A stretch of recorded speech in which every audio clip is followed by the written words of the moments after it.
کچھ نہیں جناب، وہ اپنی اکلوتی آنکھ سے مجھے دیکھتے ہوئے بولا، میں تو جی بس ہمدردی میں آپ کو یہ سنسنی خیز اطلاع دینے آ گیا ہوں۔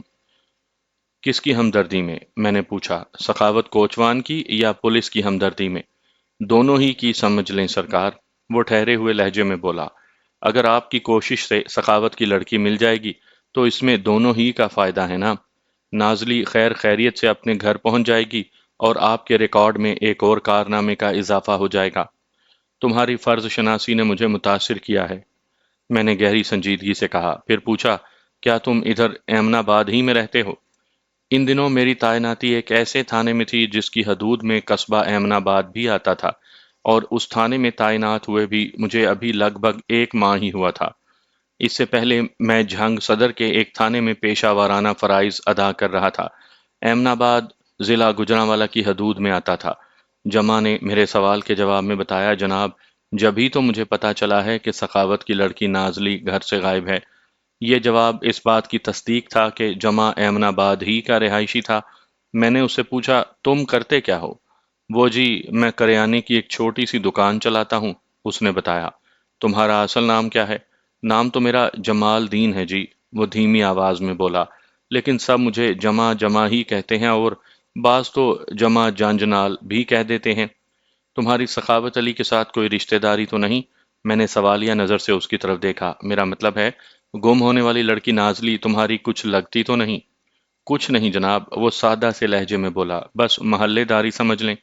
ٹھیک ہے جمع، میں نے گہری سنجیدگی سے کہا، یہ اہم اطلاع دینے کے لیے میں تمہارا مشکور ہوں، لیکن اس سلسلے میں فی الحال میں کوئی عملی قدم نہیں اٹھا سکتا۔ کیا مطلب تھانے دار صاحب؟ وہ تعجب خیز نظر سے مجھے دیکھنے لگا۔ میں نے اس کی چشم یک کے اطمینان کی خاطر کہا، بات دراصل یہ ہے کہ جمع، جب تک نازلی کے گھر والوں یعنی اس کے ورثاء میں سے کوئی تھانے آ کر اس کی گمشدگی کی رپورٹ درج نہ کروا دے، میں نازلی کی تلاش کے لیے قانونی چارہ جوئی نہیں کر سکتا۔ البتہ، میں نے لمحاتی توقف کر کے ایک گہری سانس لی، پھر اضافہ کرتے ہوئے کہا، البتہ میں اپنے عملے کے ایک مقامی کانسٹیبل کو اس معاملے کی سنگن لینے کے لیے مقرر کر دیتا ہوں، تاکہ مجھے تازہ ترین حالات کا پتہ چلتا رہے۔ ٹھیک ہے جناب، آپ اتنا ہی کر لیں، وہ سادگی سے بولا، لیکن میرے سرگرم ہونے کا یہ مطلب نہیں کہ تم ہاتھ پر ہاتھ رکھ کر بیٹھ جاؤ۔ میں نے تنبیہ کرنے والے انداز میں کہا، تم اپنی آنکھیں اور کان مسلسل کھلے رکھو گے، اور جیسے ہی تمہیں کوئی کام کی بات معلوم ہو تم سیدھا میرے پاس آ کر بتاؤ گے۔ سمجھ رہے ہو نا کہ میں کیا کہہ رہا ہوں؟ بڑی چنگی طرح سمجھ رہا ہوں تھانے دار صاحب، وہ اسبات میں گردن ہلاتے ہوئے بولا، پھر اپنی داڑھی میں انگلیاں گھمانے کے بعد یہ اضافہ کیا، آپ اس سلسلے میں تو بالکل بے فکر ہو جائیں۔ شاباش، میں نے سراہنے والے انداز میں کہا۔ وہ ایک جھٹکے سے اٹھ کھڑا ہو گیا اور بولا، تو آپ اب مجھے اجازت دیں، میں اپنی دکان پر گوشی کو بٹھا کر آیا ہوں۔ یہ گوشی کون ہے؟ میں نے رواداری میں پوچھ لیا۔ گوشی میرا 8 سالہ بیٹا ہے جناب، جمع نے بتایا۔ نام تو اس کا نصیر ہے، لیکن لوگ اسے گوشی کہہ کر بلاتے ہیں۔ لمحاتی توقف کے بعد اس نے ان الفاظ میں اضافہ کیا، وہ بچپن میں بالکل بگو گوشے یعنی ناشپاتی کی طرح کا تھا، اسی لیے گوشی مشہور ہو گیا، اور ابھی بھی وہ ایسا ہی ہے۔ میں نے جمال دین عرف جمع کو جانے کی اجازت دی۔ وہ جس طرح لنگڑاتے ہوئے میرے کمرے میں داخل ہوا تھا، بالکل ویسے ہی لنگڑاتے ہوئے واپس چلا گیا، اور جاتے جاتے مجھ سے ایک وعدہ بھی لے گیا۔ جب وہ اٹھ کر کھڑا ہوا تھا تو اس نے درخواست آمیز انداز میں مجھ سے کہا تھا، تھانے دار صاحب، میں تو سخاوت کی بھلائی کے لیے آپ کو اطلاع دینے آ گیا ہوں، لیکن میرا نام کہیں نہ ہی آئے تو اچھا ہے۔ میں نہیں چاہتا کہ سخاوت کا دل میری طرف سے میلا ہو۔ وہ جس معاملے کو چھپا رہا ہے، میں اس کو کھولنے والا مشہور ہو گیا تو وہ مجھ سے ناراض بھی ہو سکتا ہے۔ میں تمہاری مجبوری کا خیال رکھوں گا، میں نے تسلی بھرے لہجے میں کہا۔ تم مطمئن ہو کر جاؤ اور مزے سے دکانداری کرو۔